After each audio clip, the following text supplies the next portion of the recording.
আজকের পর্বটিতে দেখা যায় গল্পে এবার এলো নতুন মোড়, যা আপনারা কল্পনাও করতে পারবেন না। লাজু কলেজের গেটের সামনে দিয়ে বেরোচ্ছে, আর তার হাতে রয়েছে মোটা ডায়েরি আর গলায় স্টেথোস্কোপ। চোখে মুখে সারাদিনের ক্লান্তি, কিন্তু ঠোঁটে এক চিলতে লড়াইয়ের হাসিটা রয়েই গেছে। লাজু মনে মনে বলছে, আজকের অ্যানাটমি ক্লাসটা বড্ড কঠিন ছিল।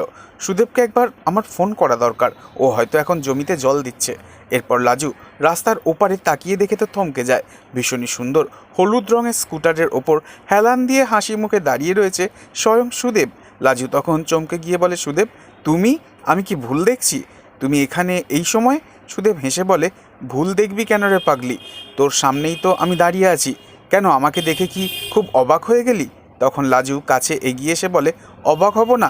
তুমি তো বললে সামনের মাসে আসবে, আর এই স্কুটারটা এটা কোত্থেকে এলো? তুমি কি গ্রাম থেকে চালিয়ে এলে নাকি?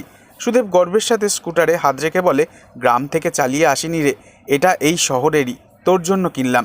তুই প্রতিদিন রোদে পুড়ে অটো করে কলেজে যাস, আমার খুব চিন্তা হয়। এখন থেকে তোর কলেজের গেটে এই হলুদ স্কুটারটা রোজ তোর জন্য অপেক্ষা করবে। এ কথা শুনে লাজুর চোখ জলে ভিজে আসে আর বলে, কিন্তু তোমার চাষবাস সব ছেড়ে এই শহরে আমার জন্য তুমি একা থাকবে?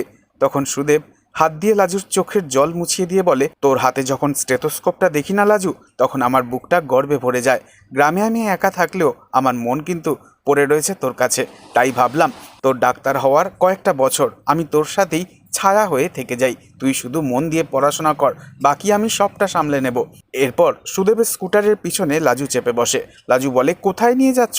এত দূর তো কখনো আগে আসিনি। সুদেব হেসে বলে, ধৈর্য ধর, সারপ্রাইজ কি বলে কয়ে আসে। এরপর লাজু আর সুদেব ভীষণই সুন্দর একটা সময় কাটায় শহরে। সুদেবের আগমন অনুভব কি সবটা মেনে নেবে, নাকি লাজুর সারপ্রাইজ অনুভবের জীবনে এবার দুঃখের কারণ হয়ে দাঁড়াবে? নেক্সট আপডেট নিয়ে ফিরছি খুব শীঘ্রই। ততক্ষণের জন্য সাবস্ক্রাইব করে আমাদের সাথেই থাকবেন। ধন্যবাদ।